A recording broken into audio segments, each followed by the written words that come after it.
밥 먹기 전에는 음정이 잘 맞았는데 밥을 먹고 오니까 또 강진이 이게 음식이 맛있잖아요. 오래간만에 먹으니까 더 맛있는데 배가 너무 많이 나와. 제가 날씬하거든요, 사실은. 근데 소위 식탐까지는 가지 않더라도 이 식욕이야말로 우리가 절제할 수 없는 것 중에 하나입니다.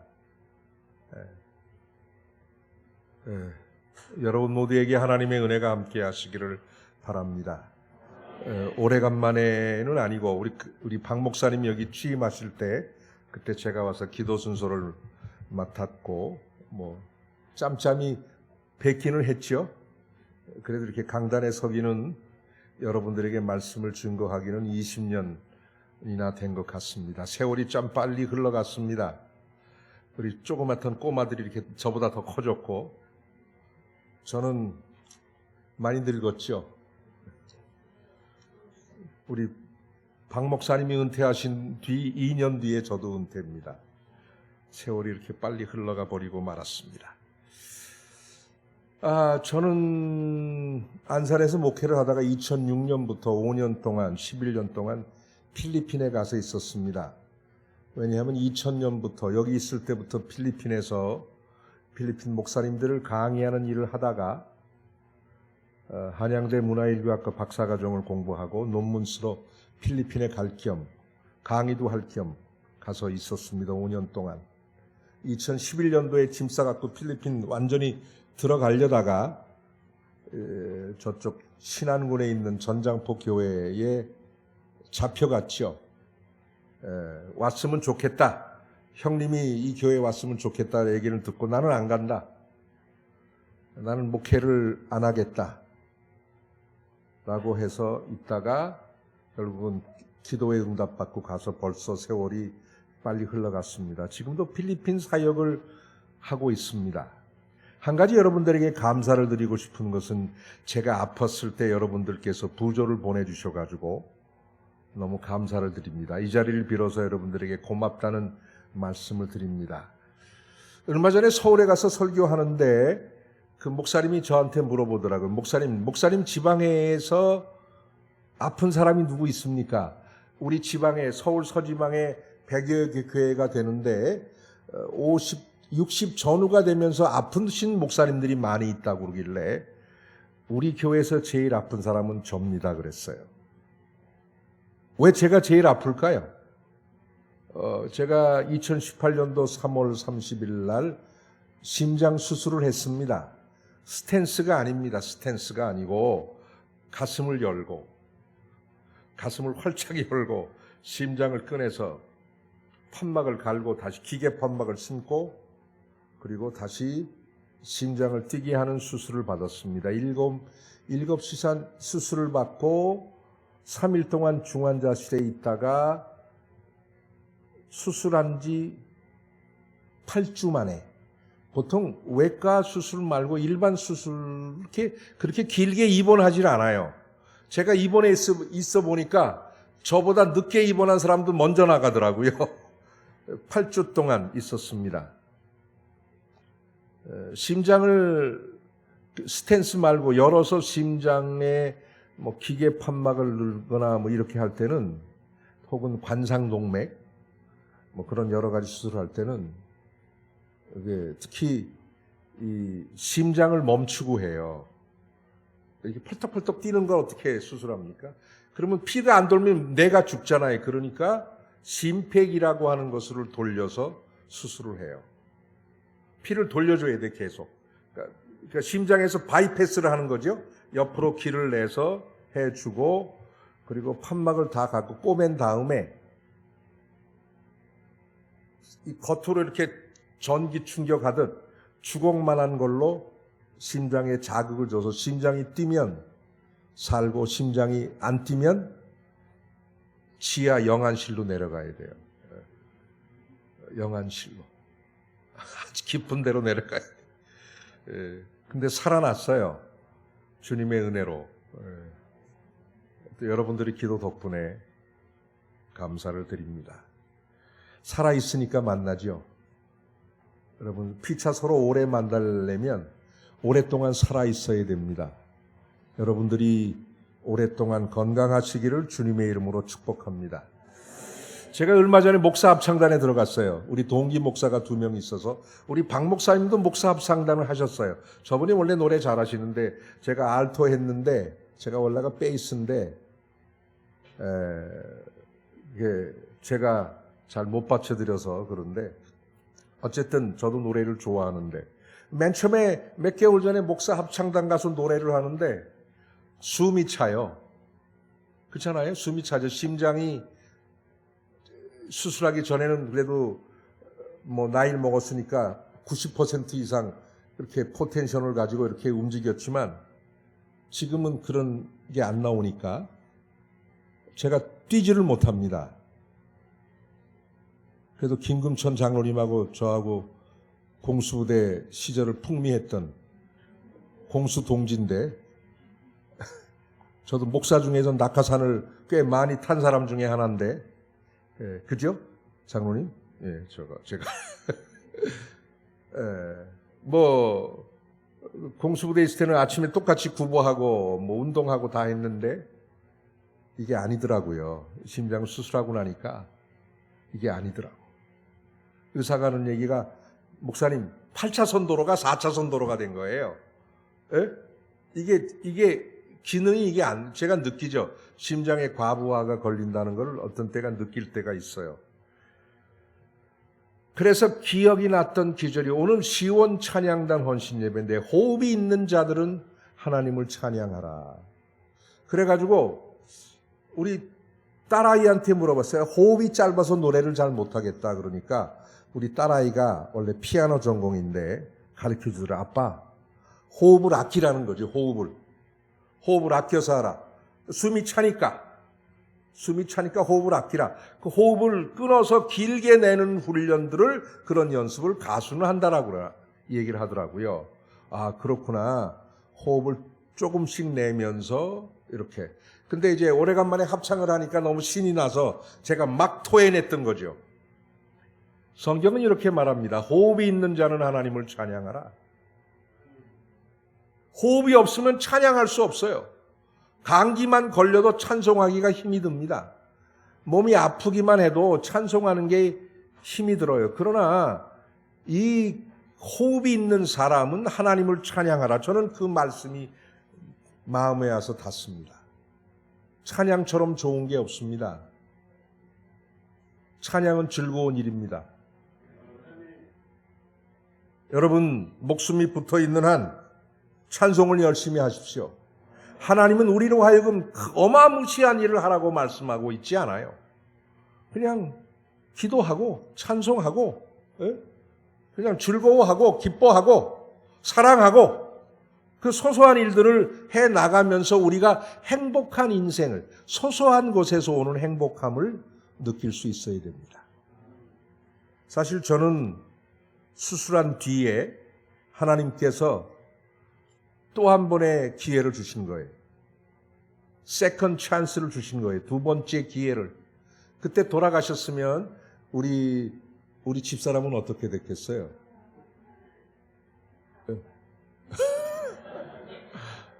참 어려운 겁니다. 아무런 준비가 안 된 상태에서 제가 지하로 내려갔으면 저 할머니는 참 어떻게 지냈을까? 저는 죽은 사람은 알 수 없겠지만 참으로 어렵고 힘들었게 준비가 안 된 상태이기 때문에 지금은 하나씩 준비를 해나가고 있습니다. 나름 어떻게 누가 먼저 가든 먼저 갈 텐데 준비하지만 소망을 가지고 살아가야 합니다. 그렇기 때문에 그 중에 하나가 하나님께서는 우리가 호흡이 있을 때 하나님을 찬송하길 원하십니다. 여러분, 죽으면 찬송하고 싶어도 못해요. 제가 병원에서 요즘엔 핸드폰이 있으니까 참 병원에 8주 동안 입원해 있는데 5주 동안은 찾아오는 걸 원하지 않아요. 누가 오는 걸. 내가 힘들어요. 오면은 말대꾸시 해줘야 되고 뭐 잘 가라고 해야 되고, 근데 그게 싫은 거예요. 너무나 싫어. 난 쉬고 싶어요. 그러나 코로나 이후에 많이 바뀌었습니다. 성향이. 병원에서 들어오지 말라고 그래요. 얼마나 좋은지 몰라요. 환자들이 편히 쉴 수가 있습니다. 넘어진 김에 쉬어가면 되는 거예요.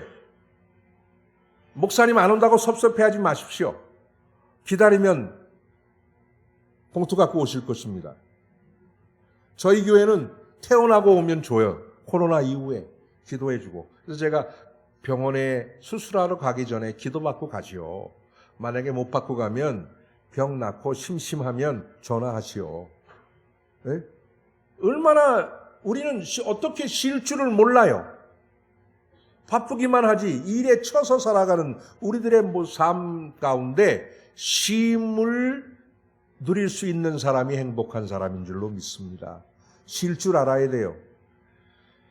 근데 이제 5주 동안에 있는데 제가 제일 반기는 사람이 하나 있었습니다. 제일 반기는 사람. 그때 우리 큰손주가 2살이었거든요. 2살.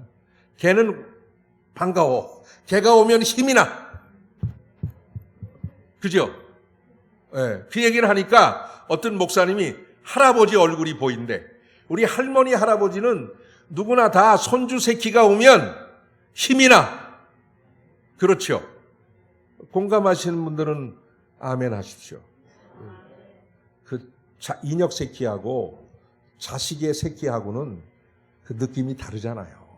걔가 오면 너무 좋아. 우리 딸내미가 저녁에 맛있는 걸 사가지고, 야, 오늘은 아빠가 떡볶이하고 순대가 먹고 싶다.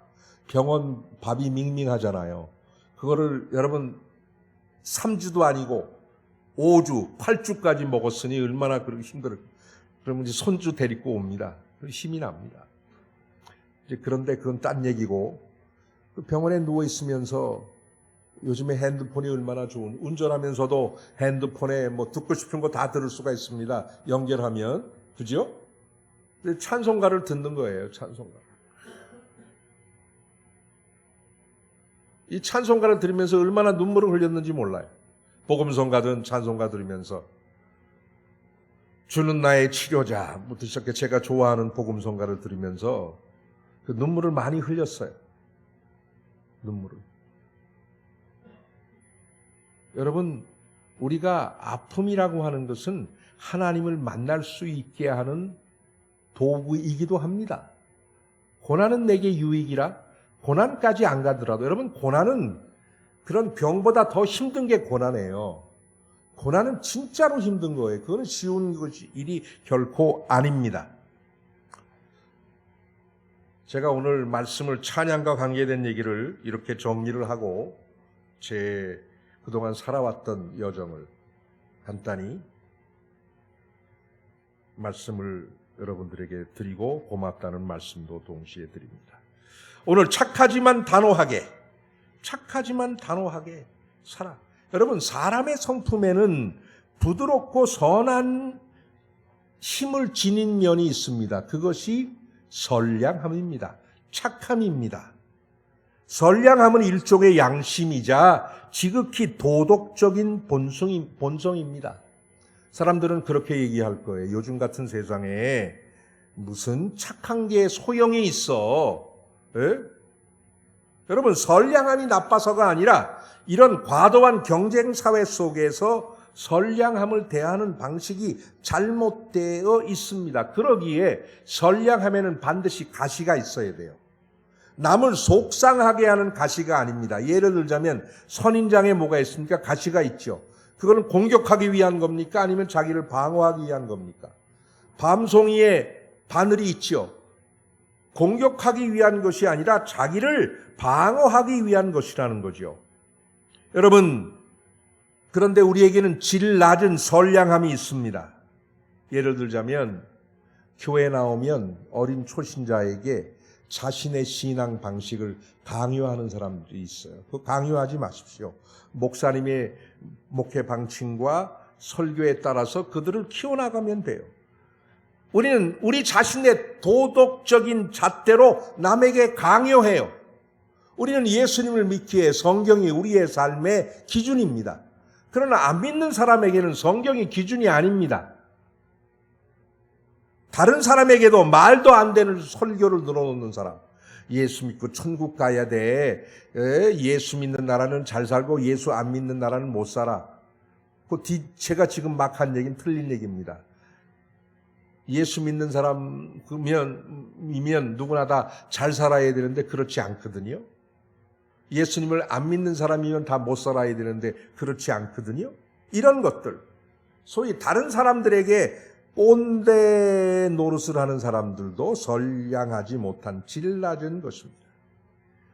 여러분, 우리가 알아야 될 것은 인생을 타협할 수 있는 것이 아닙니다. 결코 스스로 지나치게 낮게 들 이유도 없습니다. 겸손은 스스로를 낮추기도 하는 것이지만 너무 지나치게 우리를 낮춰서 다른 사람을 다할 필요가 없어요. 더 중요한 것은 다른 사람들이 나의 한계를 넘어오지 않도록 해야 됩니다. 예? 교회 안에서도 마찬가지입니다. 우리가 함께 공동체를 유지해 가고 있지만, 그러나 넘지 말아야 될 선이 있는 거예요. 그걸 지켜야 돼요. 그걸 잘 지킬 수 있는 사람이 좋은 사람인 거죠. 나의 경계를 확실히 하고 나 자신의 원칙을 세우고 내 의견을 과감히 표현하고 하는 것이 처음에는 불편할지 모릅니다. 예를 들어서 다른 사람이 나에게 무엇을 요구했을 때, no라고 얘기했을 때, 안 돼요, 못 돼요 라고 했을 때 불편하겠죠. 그러나 진실하게 다른 사람들을 대한다고 한다면 나의 처신을 인정하고 존중하게 될 것입니다. 무고호인이 돼서는 안 됩니다. 여러분, 뼈가 없으면 어떻게 되겠어요? 예? 우리가 만약 뼈가 없으면 뼈 없는 닭발처럼 될 겁니다. 예, 여러분 그거 좋아하시죠? 뼈 없는 닭발. 그거 되게 올랐어요. 많이 올라요. 우리 동네 식당에서는 전엔 그냥 주더니 오늘 먹는 얘기 예술을 많이 하네. 한 접시에 14,000원이에요. 추가로 주문하면. 여러분 생각해 보세요. 무고호인은 아니지요. 뭔가 분명한 원칙을 세워야 됩니다. 그렇다고 하면 예수님은 뭐라고 말씀하셨을까? 바울은 어떻게 얘기했을까? 예수님은 제자들을 보내면서 말씀하시기를 너희는 뱀처럼 지혜롭고 비둘기처럼 순결하라고 말씀하셨습니다. 모든 일에 빈틈없이 하고 기민하게 하고 분명하게 할 것을 요구했습니다. 반대로 예수님은 때론 거친 태도를 보였습니다. 독사의 자식들아, 헤롯 대왕을 보고 여우라고 얘기도 했고, 그리고 바리새파 사람들을 향해서 화 있을진저 외식하는, 즉 위선자들을 욕했던 것을 볼 수가 있습니다. 여러분, 몸이 건조한 예수님이 아닙니다. 싫은 건 싫고 좋은 건 좋고 옳은 건 옳고 나쁜 것은 나쁜 것이라고 예수님께서 말씀하셨기에 예수님의 식구들이 예수님을 잡으려고, 사람들에게 미쳤다고 하니까 잡으려고 다녔던 적이 있었습니다. 여러분, 예수님이 강인한 면이 있습니다. 결코 불의와 타협하지 않는 그와 같은 모습들. 어떻게 보면 성경은 갈등으로 가득합니다. 그래서 잠언 27장 5절에 면책은 숨은 사랑보다 나으니라. 여러분, 지금 학교 교육이 망가지고 있는 이유가 뭘까요? 선생님들이 때리면 애보다 부모가 와서 학교 와서 교장실에 와서 난리를 칩니다. 내 새끼를 때렸다고. 여러분, 우리는 다 맞으면서 학교를 다닌 세대들입니다. 많이 맞으셨어, 김 장로님. 제일 만만한 게 김 장로님밖에 없어요. 군대에서도 많이 맞으셨죠, 훈련 받을 때. 예, 많이 맞으셨어요.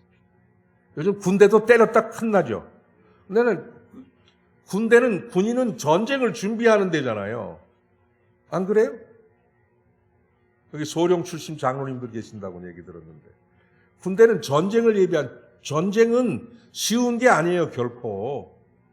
쉬운 게 아니잖아요, 전쟁이라고 하는 게. 우크라이나 사태 보십시오. 예?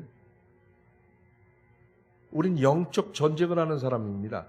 착하지만 단호하게라는 것이 또 다른 면에서 보면 영적 전쟁을 말하고 있는 거거든요. 너희는 그리스도의 군사로서 나와 함께 고난을 받으라. 우린 그리스도의 군사입니다. 영적 전쟁에 임하는 존재이기 때문에 이 신앙생활을 대충 해서 기도 좀 하고 뭐 한다고 해서 영적 전쟁에서 이길 수가 없습니다. 또 바울은 이런 얘기도 합니다. 늙은 여자들이 시시덕거리는 것을 좋아하지 않았습니다. 너희를 어지럽게 하는 자들을 베어버리라고 그랬어요. 무서운, 교회 한 사람이라도 더 사랑으로 품어야 되는데 베어버리라 혹은 내어 쫓으라 이런 표현들이 나오고 있습니다. 늙은 여자들이, 죄송합니다, 성경에 있는 표현을 그대로 쓴 거예요. 시시덕거리는 것을 피할 것을 얘기합니다. 왜? 잘못된 영향을 주기 때문에. 스데반 집사님이 설교를 했습니다. 7장에, 사도행전 7장에. 그리고 8장에 돌에 맞아 죽습니다. 순교합니다. 왜 그랬을까요? 그의 스데반 집사님의 공격적인 복음 증거가, 그죠? 유대인들의 마음을, 폐부를 찔른 거예요. 푹. 그래서 그들의 격렬한 대립이 순교를 할 수밖에 없들고 말았습니다. 여러분, 하나님의 구원은 착하기만 한 토양 속에서 만들어질 수가 없습니다. 구원을 지탱할 수가 없어요. 땅이 부드러워야 되지만 또 단단하기도 해야 되겠죠. 그래야 뿌리를 내리고 자라죠. 예? 땅이 모래땅에서 나무가 자라날 수가 없어요. 우리 사택 옆에 나무가 하나, 대추나무가 하나 있는데 바람 오면 막 휘청휘청해. 땅이 모래땅이어서, 흙이 많이 없어서. 여러분, 오늘날 교회는 뭔가 분명한 선이 없는 것을 봅니다. 거룩하신 하나님에게 다가가는 방법은 우리의 잘못된 생각을 버리고 현실을 올바로 인식하고 하나님을 만나야 됩니다. 성경의 기도가 모두 착한 사람들의 기도라고 생각해요. 여러분, 욥기나 시편을 보면 그들의 처절한 고통이 나와 있는 것을 봅니다. 처절한 고통. 특히 욥기가 더 그래요. 욥기서를 보면 하나님께서 욥에게 물어봐요. 너는 지금 네가 무엇을 말하는지 모르는 말을 하고 있다. 무엇을 말하는지 모르면서 왜 말을 뱉으냐. 욥은 지금 고난을 당하고 있거든. 그야말로 재산 다 잃어버리고 애들 다 죽고 자기도 아픈 상태에서 하나님이 너 힘들지 그러면 얼마나 좋았겠어요. 근데 하나님이 너 지금 무슨 말 하고 있는지 알아? 네가 지금 모르는 말을 하고 있잖아. 또 거기는 괜찮아요. 내가 세상을 만들었을 때 너는 어디 있었느냐? 내가 창조주라는 거예요. 하나님께서는 늘 얘기하는 게, 성경에서 하나님에 대해서 우리에게 증언하고 있는 바는 나는 창조주라는 거예요. 내가 널 만들었어. 그걸 인정해야 됩니다. 창조주임을 인정할 때 하나님이 주인됨을 인정하는 것이 올바른 믿음입니다. 그래서 욥에게 너 내가 만들 때 뭐 했어? 네가 그렇게 많은 게 많다면 그럼 한번 말해봐. 제가 좀 약간 그 성경의 내용을 다른 표현으로 바꾸어서 말씀을 드리고 있습니다. 그다음에 마지막에 하나님이 이런 얘기를 하죠. 너 지금 내가 잘못했다고 얘기하는 거야? 욥에게 네가 하나님인 나를 잘못했다고 얘기하는 거야? 우리가 여러분 그런 경험이 있으실 겁니다. 모르긴 몰라도. 내가 너무 힘들 때, 그죠? 내가 고통 가운데 있을 때, 내가 어려울 때 하나님 나 좀 불쌍히 여겨주세요. 도와주세요. 살려주세요 하다가 하나님은 어디 계십니까? 하나님 뭐하고 계십니까? 나만 왜 이런 고통을 당해야 됩니까? 예? 여러분, 우리는 이와 같은 과정을 겪어야 돼요, 사실은. 그것이 나쁘다는 것이 아닙니다. 잘못된 믿음, 고민이 없는 믿음, 생각이 없는 믿음은 허약한 삶을 만들어내요. 예? 그래서 고난이 유익이라고 하는 것은 이와 같은 고민과 이와 같은 단계를 거치면서 뭔가 더 깊은 곳으로 들어갈 때 든든한 믿음이 되는 것이죠. 여러분, 잘못된 믿음의 허약한 삶을 부른다고 말씀하셨습니다. 말씀드렸습니다. 예수님은 결코 허약한 사람이 아니셨습니다. 화를 내지 않는다고 해서 그분은 좋은 사람이다? 예수님도 화내신 적이 있습니다. 무엇이든지 기분 좋게 하지 않으셨습니다. 우리 기독교인들은 가끔 그런 생각을 해요. 수동적이고 착하기만 하면 된다 라는 그런 착각을 하고 있어요. 착하기만 하면 돼. 물론 성경은 너희 착한 행실을 통해 하나님께 영광을 돌리게 하라. 근데 착하게 살아가기가 쉽습니까? 오늘 세대만 그런 게 아닙니다. 예수님 시대도 마찬가지였습니다. 착하게 살아가는 것이 쉬운 것이 아니었습니다. 구약 시대도 마찬가지였습니다. 오늘 우리가 읽은 예레미야 20장 7절로부터 12절에 있는 말씀은 예레미야의 그 깊은 곳을 얘기해 주고 있는 겁니다. 예레미야 깊은 곳.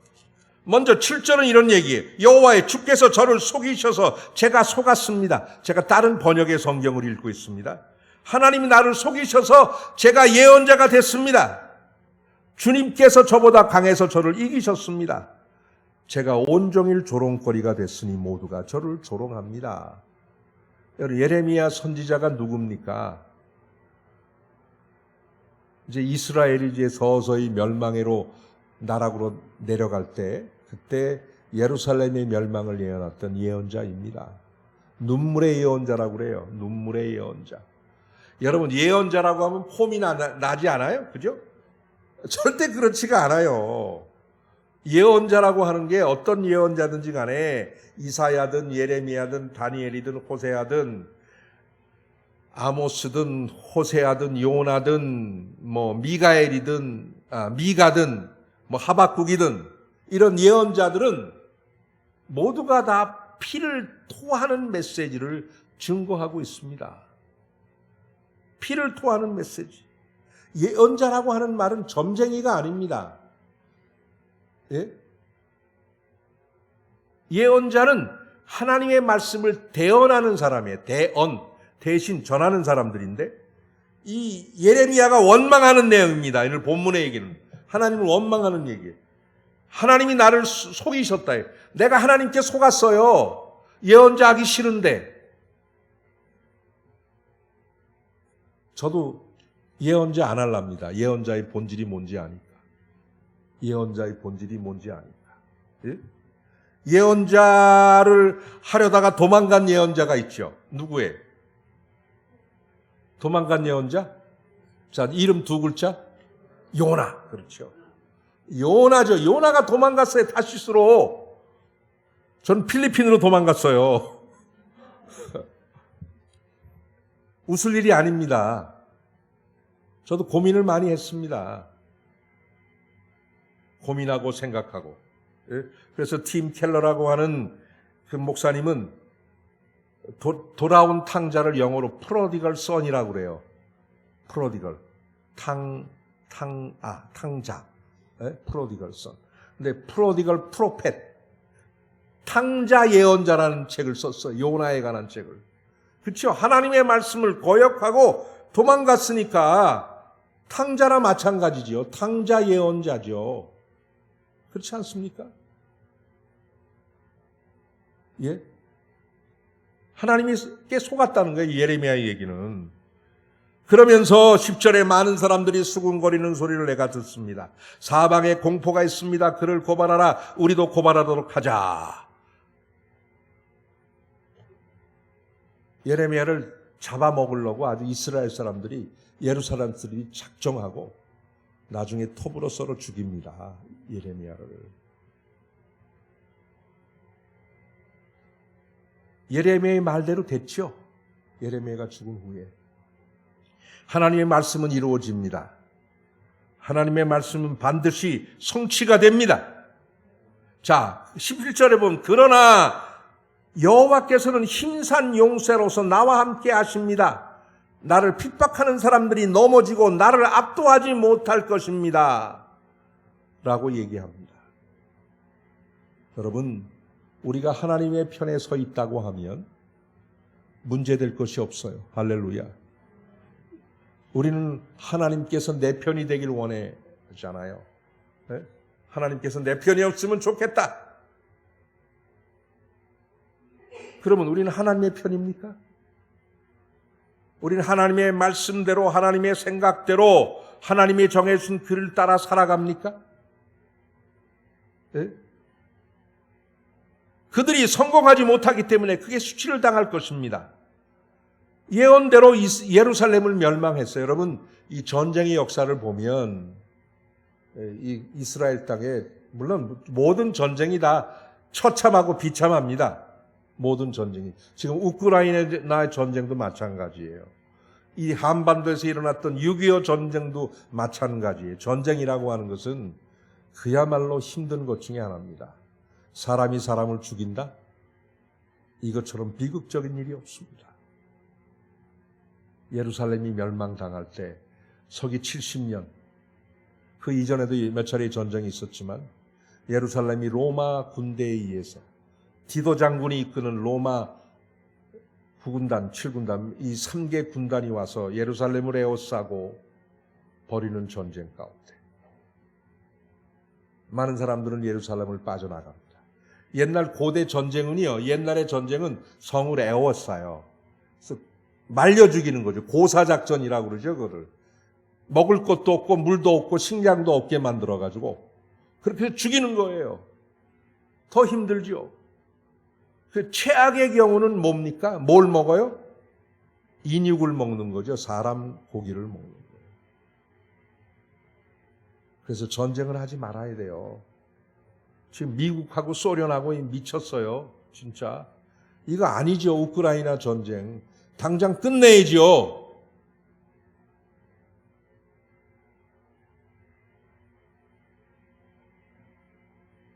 자, 12절에 예레미야의 이제 원망의 핵심이 있습니다. 만군의 여호와여, 의인들을 시험하시고 생각과 마음을 보시는 주여, 주께 제가 제 세정을 아뢰었으니 주께서 그들에게 복수하시는 것을 제가 보게 해 주십시오.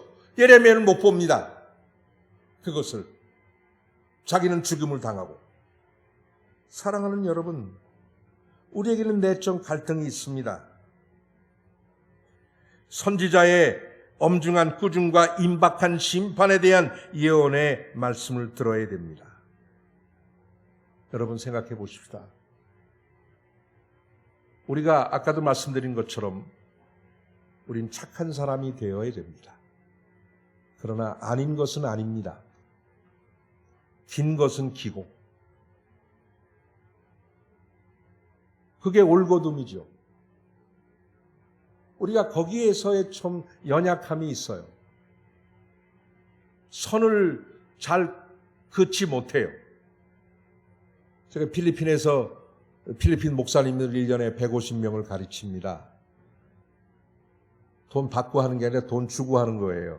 1인당 10만 원씩 들어가요. 기본적으로. 1인당 150명이면 1,500만 원 플러스 여비, 경비, 또 그 다음에 때로는 이렇게 상품권 뽑기도 하고, 때로는 성지순례도 보내주기도 하고, 필리핀 목사님들을 이렇게 섬기고 있는데, 제가 강의를 처음 시작할 때, 마닐라뿐만이 아니라 필리핀 시골에도 가서 이제 세미나를 하는데, 선을 그어요. 나는 강의만 한다. 그 사람들이 요구하는 게 뭘까요? 목사님, 예배당 좀 줘주세요. 그죠? 목사님, 사역하는데 지원 좀 해주세요. 목사님,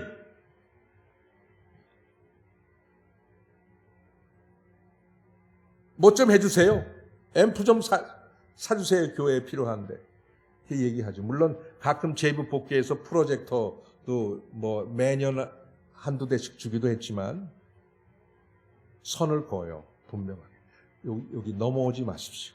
저한테 예배당 지어달라고 하지 말고 뭐 사달라고 얘기하지 말고 지원해달라고 얘기하지 말고. 왜냐하면 매년 강의하는 데만 소형차 한 대 값을 쓰니까. 그잖아요. 쉬운 일이 아니죠.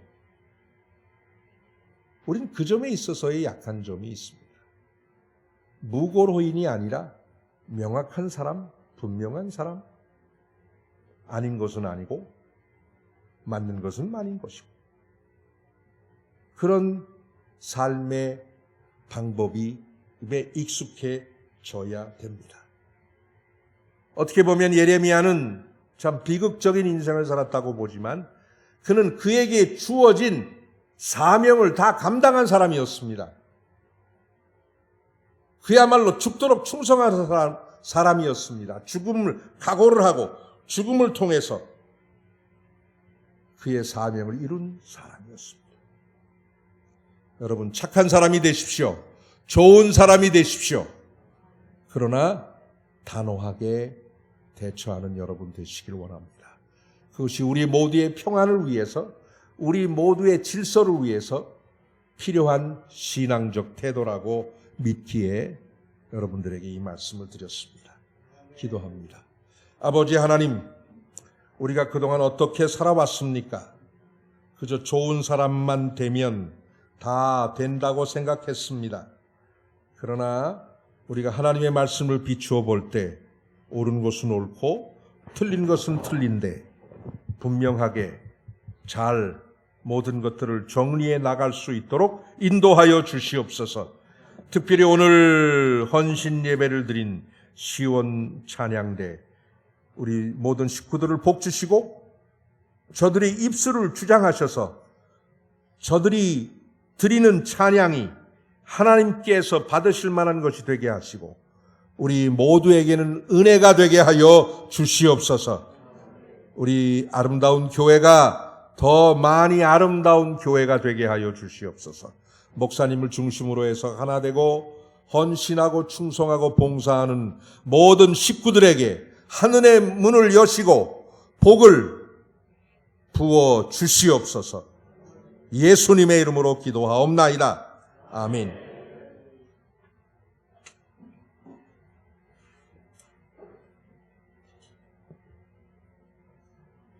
예, 감사합니다.